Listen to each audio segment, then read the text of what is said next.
अब आपके सामने एक इमेज है, इस इमेज में एक पूरा इवेंट आपको दिख रहा है, ठीक है। सबसे पहले आप देख सकते हैं कि एक आदमी है, या चलो हम फिल्मी बातें करते हैं, तो विलन भाग रहा है, पीछे हीरो दौड़ रहा है, ठीक है।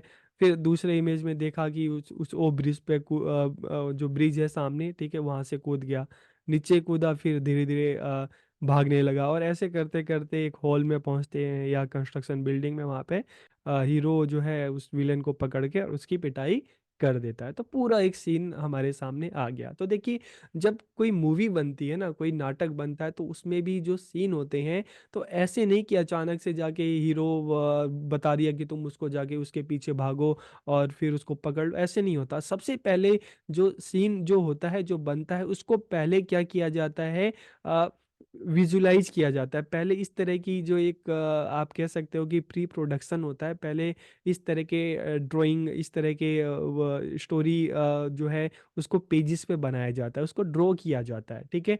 ड्रॉ किया जाता है, ड्रॉ करने के बाद फिर डिसाइड किया जाता है कि अच्छा, जो मूवी है, ठीक है, जो भी हम सीन क्रिएट करेंगे वो किस जगह पे सीन क्रिएट किया जाएगा, और फिर उस सीन में टाइम कितना लगेगा, उस सीन में कॉस्ट कितना लगेगा।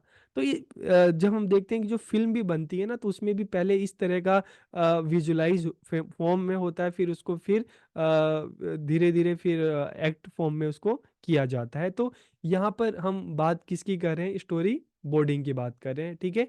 तो स्टोरी बोर्डिंग, कहानी बोर्डिंग, अगर हम इसकी बात करें, तो स्टोरी बोर्डिंग एक विजुलाइज प्लानिंग टूल है जिसका उपयोग डिजिटल कहानी कहने, फिल्म, एनिमेशन और वीडियो उत्पादन सहित विभिन्न रचनात्मक जो परियोजनाएं हैं, इसके प्री प्रोडक्शन, देखिए प्रोडक्शन मतलब फाइनल, कि हाँ चलो शूटिंग हो रही है, लेकिन शूटिंग होने से पहले ये प्लानिंग स्टेज है, ठीक है, प्री प्रोडक्शन।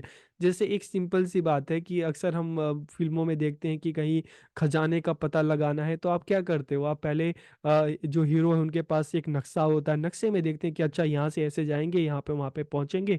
तो इसी तरह से जब हम स्टोरी बोर्डिंग की बात करते हैं, तो स्टोरी एक पहले से उसको एक विजुअलाइज फॉर्म में एक पेपर पे बना लिया जाता है, जैसे मैंने आपको अभी दिखाया। अब उस पेपर पे बन गया, फिर उसी हिसाब से डिसाइड होता है कि कहाँ पे सीन शूट करना है, कितना टाइम लगेगा, क्या क्या चीज़ें उसके लिए चाहिए, ठीक है, उस पर कितना पैसा लगेगा। तो फिर सारी चीज़ें मैनेज होती है। तो प्री प्रोडक्शन जो होता है स्टोरी बोर्डिंग के थ्रू होता है, और उसके बाद जब ये फाइनलाइज हो जाता है, तो फिर प्रोडक्शन स्टार्ट होता है, रियल एक्टिंग वहां पर जाकर स्टार्ट होती है।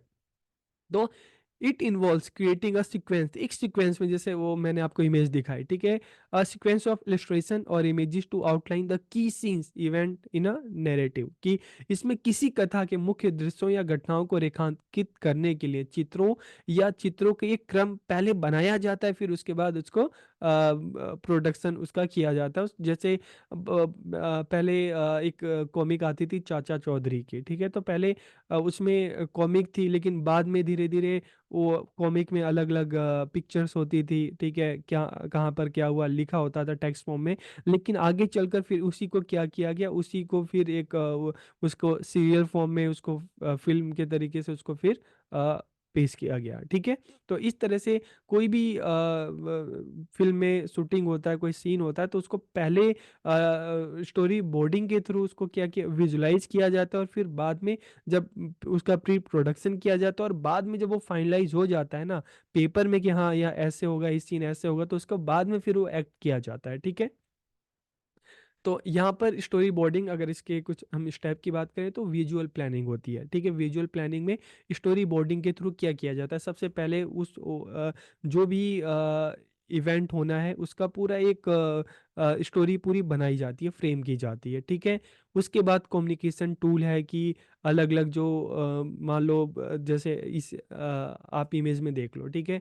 तो पहले एक पूरा विजुलाइज है, ठीक है, एक प्लानिंग है। उसके बाद कम्युनिकेशन टूल की, अगर पीछे हीरो भाग रहा है, आगे विलन है, तो फिर दोनों में क्या कम्युनिकेशन हो सकता है, क्या बातचीत हो सकती है, तो ये चीज़ डिसाइड करना। उसके बाद जो भी ये एक्ट होना है, ठीक है, इसमें कितना टाइम टाइम लगना है, कितनी गति होगी। फिर उसके बाद इस तरह की जब प्लानिंग हो जाती है तो फिर फीडबैक होता था कि इसमें कुछ और ऐड किया जा सकता है या नहीं।